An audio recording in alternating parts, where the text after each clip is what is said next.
Hello aspirant, welcome back to my YouTube channel BPSC की तैयारी। तो हमने लास्ट टाइम पे क्लास 6 का थर्ड चैप्टर कंप्लीट किया था, पदार्थों का पृथक्करण, जिसमें हमने कई सारी विधियां पढ़ी थी, जैसे कि हस्तचयन, फ्रेसिंग, निष्पावन, चालन, अवसादन, निस्तारण, निस्यंदन, वाष्पन। ये सारे टॉपिक हमने पढ़े थे। तो चलिए आज उनसे रिलेटेड कुछ इम्पॉर्टेंट क्वेश्चन लगाते हैं। ये एमसीक्यू फॉर्म में सारे क्वेश्चन हैं। चलिए एक एक करके इन्हें सॉल्व करते हैं। तो सबसे पहले क्वेश्चन है, रेत और जल के मिश्रण से आप रेत तथा जल को कैसे पृथक करेंगे। कल अगर मैंने जो पढ़ाया था टॉपिक, अगर उस टॉपिक को एक एक करके आपने अच्छे से पढ़ा होगा तो ये सारे क्वेश्चन के आंसर आप बहुत इजीली दे देंगे। रेत और जल के मिश्रण से आप रेत तथा जल को कैसे पृथक करेंगे। रेत किस फॉर्म में होता है? ठोस फॉर्म में होता है। और जल किस फॉर्म में होता है? द्रव फॉर्म में होता है। तो जब एक ठोस और जब एक द्रव का मिश्रण रहता है और रेत घुलता नहीं है, अघुलनशील ठोस है वो। नमक और चीनी क्या होता है? घुलनशील। उसे चम्मच से आप हिलाइए तो घुल जाता है, लेकिन जो रेत होता है वो अघुलनशील होता है। तो अघुलनशील को बहुत ईजिली आप थोड़ी देर, जैसे एक गिलास में पानी लीजिए, उसमें रेत डालिए 2 चम्मच, उसको थोड़ा देर अगर ऐसे ही छोड़ देंगे तो आप देखेंगे कि जो रेत होता है वो नीचे बैठ जाता है। तो जो नीचे बैठ जाता है तली में, उसको क्या बोलते हैं? अवसाद बोलते हैं। और फिर उसको बिना ज़्यादा हिलाए अगर आप थोड़ा थोड़ा ऐसे टेढ़ा करके गिलास पानी गिरा देंगे तो उसको ही निस्तारण कहते हैं। तो निस्तारण की प्रक्रिया से यहाँ पे रेत और जल को अलग किया जा सकता है। तो इसका आंसर क्या होगा? निस्तारण। निस्तारण is the correct answer. Second question is, आटे और चीनी के मिश्रण को कैसे अलग करेंगे। आटा और चीनी, आटा कैसा फॉर्म में है? पाउडर फॉर्म में है। और चीनी थोड़ा सा क्रिस्टल फॉर्म में होगा। थोड़ा सा आटे से उसका जो साइज होगा वो थोड़ा बड़ा बड़ा होगा। तो आप इसको चलने की सहायता से आप करके घर में भी करके देख लो। थोड़ा सा आटा में चीनी मिला के देख लो, उसे चलनी से चाल के देख लो, तो आप देखोगे कि आटा पूरा नीचे चल जाएगा और ऊपर जो चलनी में सिर्फ चीनी बच जाएगा। तो इसको चालन की प्रक्रिया से हम अलग कर सकते हैं। ठीक है। नेक्स्ट क्वेश्चन इज, धान के दाने को डंडियों से कैसे पृथक करेंगे। ये पूरा प्रक्रिया बताया था मैंने कि जो धान का दाना होता है, उसको जो अपना पौधे में आता है उसको कैसे अलग करेंगे। थ्रेसिंग के थ्रू अलग करेंगे। थ्रेसिंग पीट कर भी होता है, बैलों के थ्रू भी होता है, और अब आजकल ज़्यादातर मशीनों के थ्रू भी होता है। तो इस प्रक्रिया से हम धान के जो डंडियाँ होती हैं उससे दाने को अलग कर लेंगे। नेक्स्ट क्वेश्चन है, समुद्र के जल से नमक किस प्रक्रिया से प्राप्त होगी। समुद्र के जल से नमक कैसे प्राप्त होगा? आप इमेजिन कीजिए, ये प्रोसेस भी मैंने बताया था। थ्रेसिंग से होगा? नहीं। निष्पावन से होगा? नहीं। चालन से होगा? नहीं। वाष्पन की प्रक्रिया से होगा। थ्रेसिंग की प्रक्रिया से तो धान को आप अलग कर सकते हैं, चालन जैसे कुछ चाल सकते हैं। निष्पावन मतलब क्या होता है? निष्पावन मतलब कि आप जो हल्के धूल होते हैं या फिर भूसा होता है उसको हवा के थ्रू आप अलग कर लीजिए अनाज से, वो निष्पावन की प्रक्रिया है। लेकिन वाष्पन के थ्रू आप समुद्र में के जल में से नमक को निकाल सकते हैं। जैसे कि मैंने बताया था ये पूरा प्रोसेस कि पानी आता है, क्यारियों में इकट्ठा हो जाता है, फिर वो वाष्पन की प्रक्रिया से धूप की वजह से पानी पूरा उड़ जाता है और नीचे क्रिस्टल के रूप में नमक बच जाता है। तो वाष्पन की प्रक्रिया से समुद्र के जल से नमक को अलग किया जाता है, प्राप्त किया जाता है। नेक्स्ट क्वेश्चन इज, नमक तथा चीनी के मिश्रण को कैसे पृथक किया जाएगा। नमक तथा चीनी,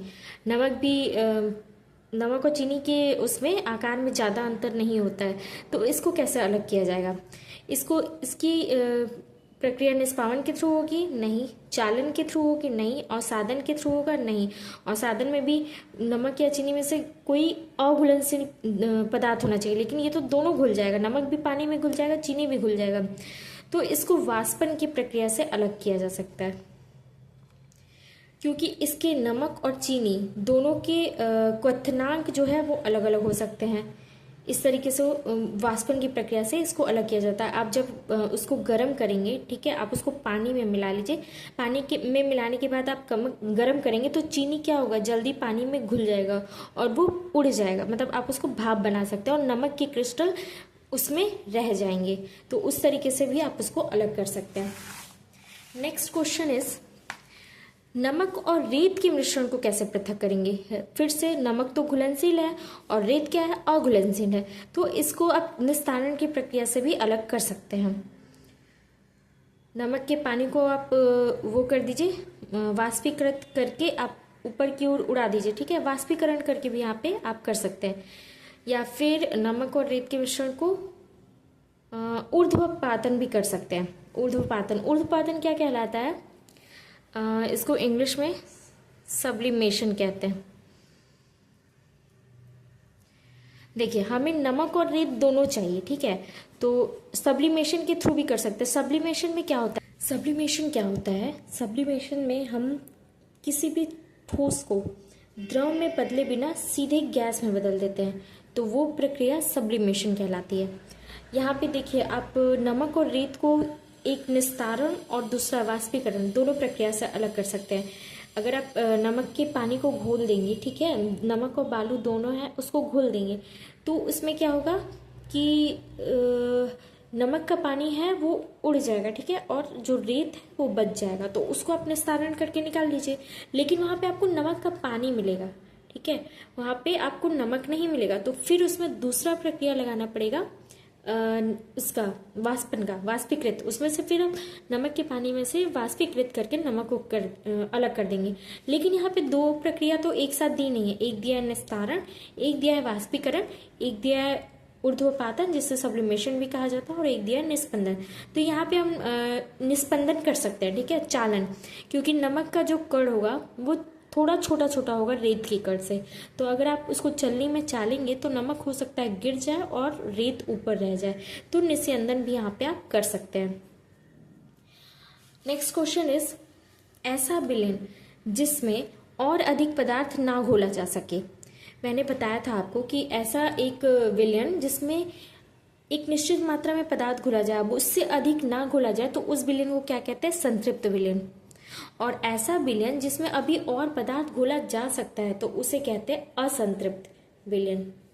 नेक्स्ट क्वेश्चन इज चावल से कीड़ा अलग करने की विधि। चावल से कीड़ा तो आप नॉर्मली अपने घरों में भी देखे होंगे, ऐसे हाथ से चुन के अलग किया जा सकता है, तो हस्त चयन विधि।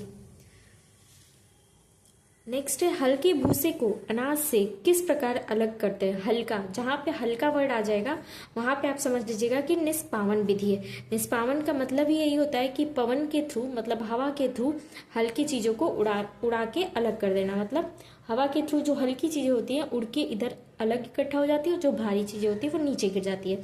तो जहां पर भी हल्का आएगा वहां पे आप निष्पावन का यूज कर लेंगे, आंसर कर देंगे। नेक्स्ट क्वेश्चन इज पीने के पानी को किस प्रकार शुद्ध किया जाता है। पीने के पानी को अवसादन द्वारा नहीं, वाष्पन द्वारा किया जाता है, लेकिन सिर्फ वाष्पन के थ्रू नहीं होता है, वहां पे संघनन भी करना होगा। जैसे वाष्पन के थ्रू आप क्या करेंगे कि पानी तो निकलेगा, उसके जो खनिज लवण होंगे या बहुत सारी चीजें अशुद्धियां होंगी वो नीचे बैठ जाएंगी, ठीक है। तो जो वाष्प करके पानी निकलेगा उस पानी को फिर आप वाष्पन से जो वाष्प निकलेगा उस वाष्प को फिर आप पानी के फॉर्म में इकट्ठा करेंगे, ठीक है, वहां पे आप संघनन करेंगे। तो वाष्पन और संघनन के थ्रू ही पीने के पानी को आप शुद्ध कर सकते हैं, तो यहाँ पे ये ऑप्शन सही होगा। अब नेक्स्ट है वह प्रक्रिया जिसमें कोई ठोस द्रव में बदले बिना सीधे गैस में बदल जाती है, इसी को सब्लिमेशन कहते हैं। सब्लिमेशन मतलब ऊर्ध्वपातन। यहाँ पे क्या होता है, जैसे आप कुछ पदार्थ है, ठीक है, ये ठोस में है, ठीक है, और यहाँ पे ये द्रव में है और ये गैस में है। तो ठोस से द्रव में नहीं बदला है, डायरेक्ट ये गैस में अगर बदल गया है तो इसे ही सब्लिमेशन कहते हैं, मतलब कि ऊर्ध्वपातन कहते हैं, ठीक है। ठोस से अगर द्रव में बदला है तो उसे क्या कहेंगे, और द्रव से गैस में बदला है तो उसे क्या कहेंगे। किसी भी चीज से ठोस में अगर द्रव में बदलता है तो वो मेल्टिंग होता है, ठीक है, पिघलना। और अगर द्रव से गैस में बदला है तो वाष्पीकरण होता है, वाष्पन के थ्रू होता है, मतलब वेपर बन के उड़ जाता है, तो वेपराइजेशन होता है। और लेकिन ठोस से गैस में बदलता है तो ऊर्ध्वपातन इसको कहते हैं, ठीक है, ये आपका सब्लिमेशन होता है। तो आई होप आज का टॉपिक आप लोग को पसंद आया हो। ये सारे इंपॉर्टेंट क्वेश्चन पूरे आपके चैप्टर से ही बने हैं और ये सारा ही टॉपिक मैंने बहुत अच्छे से आप लोगों को पढ़ाया है, चैप्टर में डिस्कस किया है। तो अगर वो चैप्टर आप लोग अच्छे से पढ़ लेते हैं तो ये सारे क्वेश्चन आप इजीली सॉल्व कर लेंगे। तो नेक्स्ट हम चौथा चैप्टर पढ़ेंगे जो कि है प्लांट्स के बारे में, पौधों को जानिए। तब तक के लिए आप लोग मेरे चैनल पे बने रहिए और अगर वीडियो पसंद आती है तो प्लीज़ सब्सक्राइब करके मुझसे जुड़िए और लाइक कीजिए और कमेंट करना ना भूलिए। आपके कमेंट मुझे बहुत मोटिवेट करते हैं। तब तक के लिए thank you so much guys.